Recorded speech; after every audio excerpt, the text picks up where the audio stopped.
A exploração dos oceanos e de novos mundos frequentemente terminava em desaparecimentos, viagens sem retorno.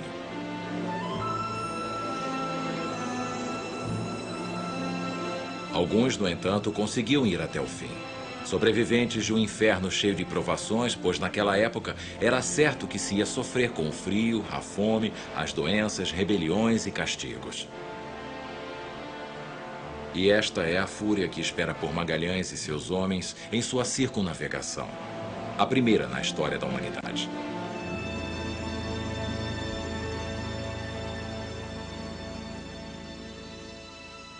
As viagens de Marco Polo pelos limites da Eurásia revelaram grandes riquezas para a Europa. Desde então, Portugal apostou tudo em contornar a África. Finalmente, em 1492, Colombo descobriu as Índias Ocidentais e 8 anos depois, Vespúcio descobriu um mundo novo, o todo formando um só, a América. Há uma cobiça por imensas riquezas e o Papa decreta que o mundo deve ser dividido em dois. À direita desta linha, as novas terras pertencerão a Portugal. À esquerda, pertencerão à Espanha. Mas o verdadeiro interesse está no outro lado da Terra, pois em algum lugar ao longo da extensão deste meridiano estão as célebres Ilhas das Especiarias, as Ilhas Molucas. A questão que está atormentando o Ocidente é esta: de que lado elas se encontram? Pertencem à Espanha ou a Portugal?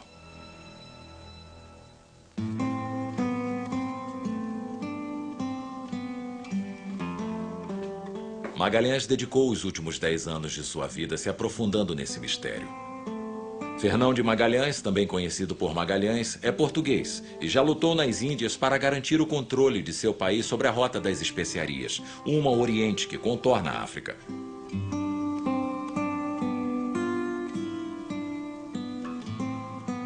Com seu amigo faleiro, ele dedica seu tempo calculando a exata circunferência da Terra e a verdadeira posição das Ilhas Molucas.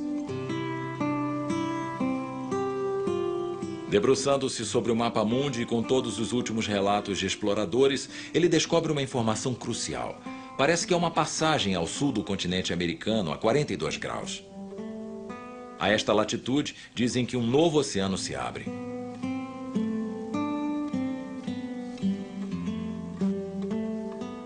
Magalhães mantém essa posição em segredo, especialmente por estar a caminho de apresentar seu projeto ao rei da Espanha, depois de haver sofrido uma fria rejeição de seu próprio rei. Esta promete ser uma decisão difícil, mas Magalhães possui um argumento de peso. Seus cálculos colocam as Ilhas Molucas no lado espanhol.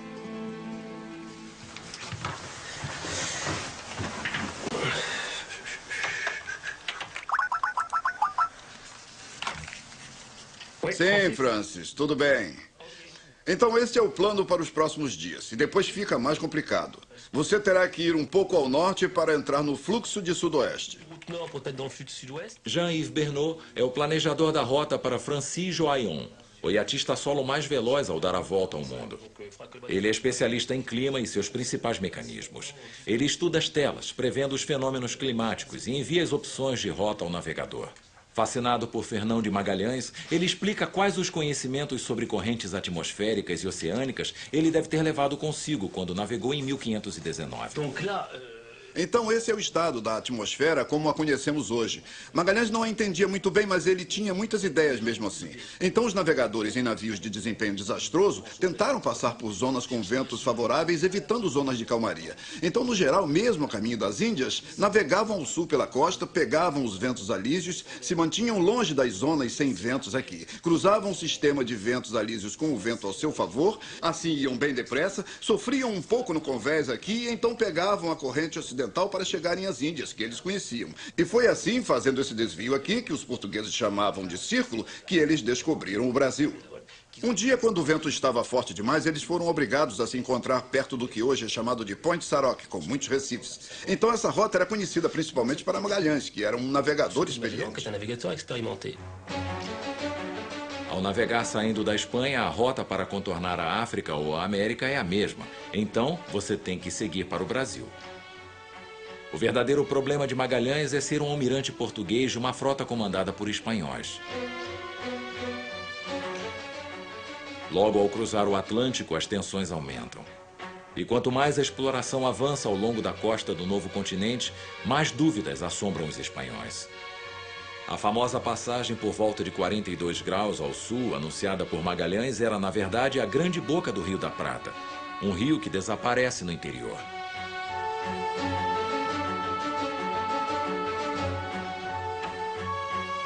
Tudo o que ele acreditava saber foi por água abaixo. Então eles prosseguiram descendo a costa. E não é só Magalhães que está ciente disso. Alguns de seus capitães, que eram tão experientes quanto ele, começaram a se perguntar: mas aonde estamos indo? 40 graus ao sul? Nós vimos onde era. Por que não 42 ou pior, 44 graus? E lá nenhum dos marinheiros, e isso inclui os capitães, estava esperando fazer aquele tipo de viagem. Magalhães não é do tipo que permite ser intimidado.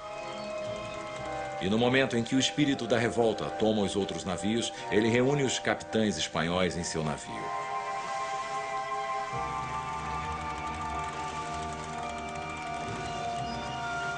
Confiante em sua autoridade, ele não hesita em ameaçar os nobres, que foram indicados pessoalmente nada menos pelo rei da Espanha. Juan de Cartagena, que tinha o posto mais alto entre eles e era capitão do navio mais bem armado, é um alvo em potencial de Magalhães. Mas essa atitude radical e controladora de Magalhães só serviu para intensificar o sentimento de rebeldia contra ele. Os capitães espanhóis acusam Magalhães de não incluí-los nas decisões tomadas ou ao menos informá-los sobre seus planos.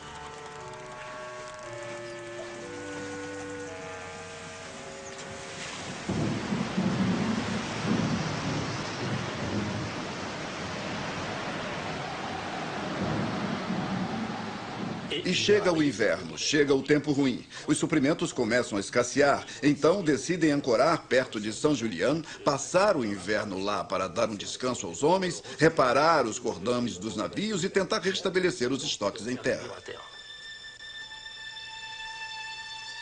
A ideia de passar o inverno aqui finalmente incita os espanhóis. Eles assassinam um capitão português para obter vantagem sobre Magalhães. Agora eles são mestres de 3 entre 5 navios e querem forçar o almirante a escutá-los. Magalhães confia sua resposta aos seus companheiros mais fiéis para ser entregue nas mãos de um dos capitães rebeldes.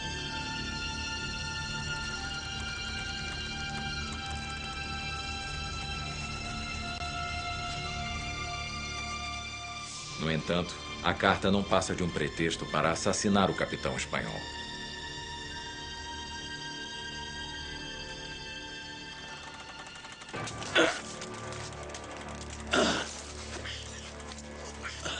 A prova de força de Magalhães é ousada, mas bem sucedida. E o navio, agora retomado por seus homens, se junta ao de seu líder para fechar a baía.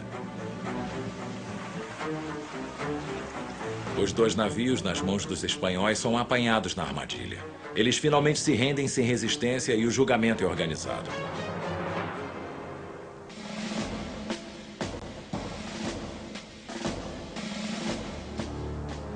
A sentença é dada implacavelmente, proferida pelo próprio Magalhães.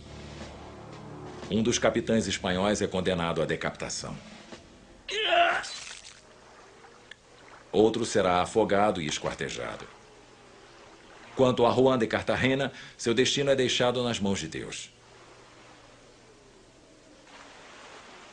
Ele é abandonado em uma ilha na Baía de San Julián.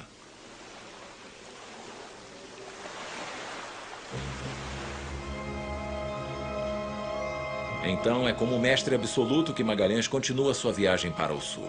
Depois desse episódio, a expedição descobre um povo de pessoas enormes, com pés impressionantes. Por causa disso, Pigafetta, o naturalista da expedição, os chama de Patagões. E, por consequência, a costa habitada por esses pés grandes foi chamada de Patagônia. Mas Magalhães não vai se desviar de sua missão. Determinado, ele procura por sua passagem. Eles continuam ao longo da costa, de baía a baía, e lá os navios entram nessa enorme baía. Eles param lá, ancoram e discutem. Vale a pena entrar em outra baía, sabendo que têm feito isso nos últimos 20 dias? E Magalhães disse: nós vamos ficar aqui e enviaremos um navio para explorar. Um navio pequeno.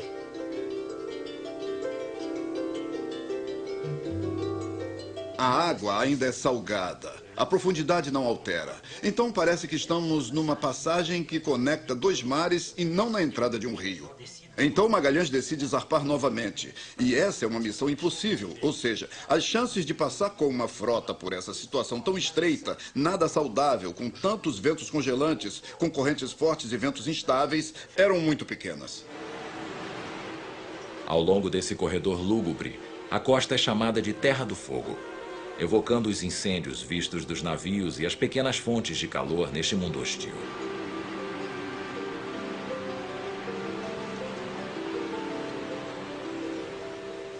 Adicione a isso tripulações exaustas e, acima de tudo, talvez não para Magalhães e alguns de seus pilotos mais experientes, medo. Os homens estavam no limite do que era conhecido, no fim do mundo. Eles não sabiam para onde estavam indo. Certamente o inferno não deveria estar muito longe, e lá não havia apenas más intenções, mas estava cheio de monstros. Então era preciso pulso firme de Magalhães para manter a sua tripulação em atividade, enquanto evitava que ficassem completamente loucos. Mas mesmo o pulso firme de Magalhães não era suficiente para prevenir que o maior navio de sua frota desertasse. O San Antônio deu a volta e navegou em direção à Espanha. Com o naufrágio do Santiago, sobraram apenas 3 dos 5 navios que começaram a navegar rumo ao novo oceano.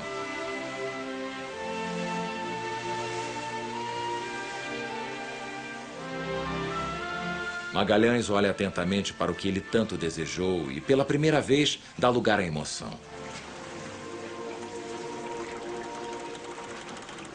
Ele o chama de Pacífico, pois parece tão calmo. Calmo demais, sem ventos, gigante e, no fim, mortal.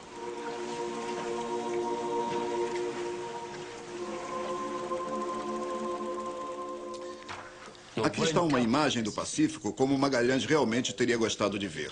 Uma imagem de satélite na qual podemos ver algumas coisas impressionantes e características. Aqui nós temos a Terra do Fogo, no outro lado bem aqui as Ilhas Molucas. Podemos ver claramente que as depressões ciclônicas são simétricas entre o hemisfério norte, onde são em sentido anti-horário, e o hemisfério sul, onde são em sentido horário. Estas zonas aqui, essas zonas finas e azuis, são os centros dos anticiclônicos. E aqui os ventos alísios do hemisfério sul e então os do hemisfério norte. E onde os ventos alísios se encontram é a calmaria, esta zona nebulosa aqui que se estende ao redor da Terra. O que Magalhães fez foi navegar acompanhando o anticiclone, enquanto ele poderia ter feito isso e ganhou muito mais tempo, mas é claro, ele não sabia disso. O escorbuto assola a tripulação e eles estão exaustos quando a frota alcança as Filipinas. Magalhães mantém boas relações com os reis locais, exceto por um. E ele tenta se impor à força.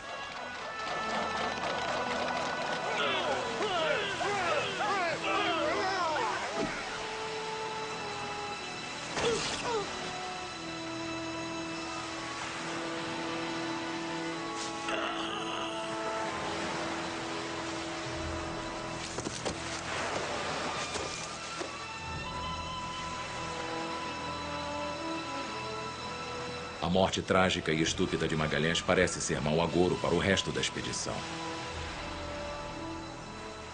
Apesar de tudo isso, eles chegam às Ilhas Molucas e os navios são carregados com especiarias. Mas apenas um retorna à Espanha, com somente 18 dos 256 homens que partiram. Eles completaram a primeira circunnavegação do mundo na história da humanidade.